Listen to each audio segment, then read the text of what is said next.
अगर आपकी भी डिलीवरी सितंबर, अक्टूबर या नवंबर में है तो मैं कुछ आपको आज चीज़ें बताऊंगी जो आपको ध्यान में देनी है, जिससे आपको बहुत सी मदद होगी।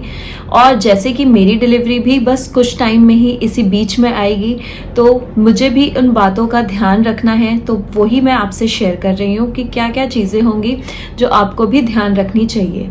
तो आपको बहुत ज़्यादा स्ट्रेस नहीं लेना है कि कैसे होगा, क्या होगा, क्या क्या प्रिपरेशन करनी है सब चीज़ों के लिए और क्या होने वाला है एंड में, उसका तो आपको बिल्कुल नहीं सोचना है। आप बिल्कुल टेंशन मत लीजिए, नॉर्मल होगा, सिजेरियन होगा, किस तरह होगा, तो आपको कोई टेंशन नहीं लेनी। बस आपको यही सोचना है कि आपका बेबी आपके हाथों में बहुत ही जल्दी आने वाला है और बहुत ही कम टाइम बचा है जब आप अपने बेबी को देख पाएंगे और बहुत ही एक हैप्पीनेस वाली फीलिंग होगी ये। तो कुछ बातों का इस बीच में हमें ध्यान देना होगा जिससे हमारी डिलीवरी जो है वो बिल्कुल स्मूथ हो जाए। तो जैसे कि अभी जो मौसम चल रहा है वो मौसम बहुत ही बदलाव वाला है। अभी बारिश हो रही है और सितंबर, अक्टूबर, नवंबर जो है वो भी ठंडा गर्म मिक्स रहेगा मौसम। तो आपको उस टाइम पे बहुत ध्यान देना है, कहीं आपको ठंड ना लग जाए, आपको फीवर ना आ जाए, क्योंकि फीवर या फिर ठंड अगर कुछ ऐसा होगा तो आपकी डिलीवरी में दिक्कत आ सकती है। इन केस आपका सिजेरियन अगर होना है या फिर नॉर्मल डिलीवरी भी, तो उसमें भी आपको दिक्कत आ सकती है। तो आप ध्यान दें कि घर में अगर कोई आपके आजू बाजू है जिसको कफ कोल्ड हो रहा है, फीवर हो रहा है, तो प्लीज़ एक डिस्टेंस मेंटेन करके रहिए, आपको कोई इन्फेक्शन ना हो। आपको इस टाइम पे बिल्कुल पानी जो है वो आपको घर का पीना है। आप आरओ का पानी पी सकते हैं, आप गुनगुना पानी पी सकते हैं। बाहर की चीज़ें आपको अवॉइड करनी है इस टाइम पे। इस टाइम पे जितना हो सकता है घर का शुद्ध हेल्दी डाइट लीजिए और अपने आप को हेल्दी रखिए। तो आपको ठंडी चीज़ें बिल्कुल नहीं खानी है। आपका गला खराब नहीं होना चाहिए, क्योंकि गला अगर खराब होगा आपको खांसी आएगी, आपको कफ आएगा, जिसकी वजह से आपके स्टमक पे जोर लगेगा।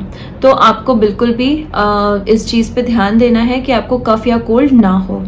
और आपको ध्यान देना है कि आपका जो डिलीवरी का अगर 1 ही महीना बचा है तो आप गुनगुना पानी पीना शुरू कर दीजिए। या तो गुनगुना पानी पीना शुरू कर दीजिए या फिर नॉर्मल वाटर लेना शुरू कर दीजिए, जिससे क्या होगा कि जो आपकी मसल्स हैं उनमें एक लचीलापन आ जाएगा और जिसके वजह से आपकी जब नॉर्मल डिलीवरी के लिए आप कोशिश करेंगे तो आपको थोड़ी सी आसानी होगी।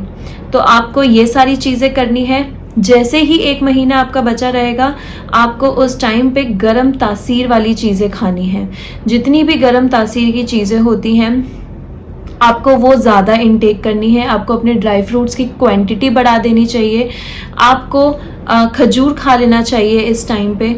और आप घी ले सकते हैं। आप 1 गिलास दूध में या फिर आप कोई भी लिक्विड लें तो उसमें आप 1 चम्मच घी मिला के आप पी सकते हैं, जिससे क्या होगा कि आप अच्छे से फ्रेश हो पाएंगे और आपका जो इंटेस्टाइन है वो बिल्कुल खाली रहेगा और नॉर्मल डिलीवरी करने में आप बहुत ही आसानी होगी। तो आपको ध्यान देना है कि आपका वज़न जो है वो बढ़ना नहीं चाहिए बहुत ज़्यादा इस टाइम पे, क्योंकि डिलीवरी के लिए फिर दिक्कत आ सकती है। तो अपने वज़न पे थोड़ा सा ध्यान दीजिएगा। और अगर बेबी का वज़न आपका कम है तो उस चीज़ के लिए अपनी डाइट में थोड़ी सी चीज़ें ऐड कर लीजिएगा, जैसे कि प्रोटीन रिच डाइट लीजिएगा, मिल्क लीजिएगा। मिल्क के साथ जो प्रोटीन पाउडर डॉक्टर ने आपको बोला है उसकी क्वांटिटी थोड़ी सी बढ़ा दीजिए। पनीर लीजिए, एग लीजिए। अगर इन केस जैसे कि अभी सावन चल रहे हैं और सावन इस बार 2 महीने के हैं, तो बहुत सी महिलाएं अभी एग को अवॉइड कर रही होंगी, तो उस चीज़ के उसके ऑल्टरनेट आप ढूंढ लीजिए। आप टोफू खाइए, आप बीन्स खाइए, आप राजमा ले सकते हैं इसमें। तो जो भी प्रोटीन रिच डाइट्स हैं उनको आप लीजिए और आप अपनी चीज़ों को अभी से ही सही कर लीजिए, ताकि जब आपका डिलीवरी का टाइम आए तो आपको कोई दिक्कत ना हो। तो कुछ और बातें हैं जो डिलीवरी के लिए हमें ध्यान देनी होती है। तो जैसे कि आपको ये चेक करना है कि आपका हीमोग्लोबिन बिल्कुल सही होना चाहिए। कम से कम डिलीवरी के टाइम पे आपका हीमोग्लोबिन 11 होना चाहिए। अगर अभी भी आपके हीमोग्लोबिन में कमी है तो प्लीज़ अपनी डाइट में आप जितना भी फॉलिक एसिड या आयरन से रिच जितने भी चीज़ें हैं उनको इंक्रीज कर दीजिए, वो खाइए। उससे आपका अभी से अगर करेंगे तो आपका हीमोग्लोबिन सही हो जाएगा। आपको आयरन की मेडिसिन आयरन की जो डॉक्टर ने सप्लीमेंट दिए हैं उसको रेगुलर बेसिस पे चलाते रहना है, स्किप बिल्कुल नहीं करना है। आपको अपना बीपी जो है वो कंट्रोल रखना है। बीपी बिल्कुल भी हाई या लो नहीं होना चाहिए, बीपी बिल्कुल मेंटेन रखना है। इसके लिए आप ज़्यादा सॉल्ट इनटेक मत करिएगा अगर आपका बीपी बहुत हाई होगा तो। और आपको जो है शुगर लेवल को अपने चेक करना है कि शुगर लेवल आपका बिल्कुल सही है या नहीं। आपको एंड मोमेंट पे बहुत ज़्यादा मीठा भी नहीं खाना है और बहुत ज़्यादा मीठा छोड़ना भी नहीं है। आपको 2-2, 3-3 घंटे पे कुछ खाते रहना है ताकि आपका जो शुगर है वो बिल्कुल कंट्रोल रहे। अगर शुगर की मेडिसिन चल रही है तो उस मेडिसिन को बिल्कुल लीजिए, स्किप बिल्कुल मत करिएगा।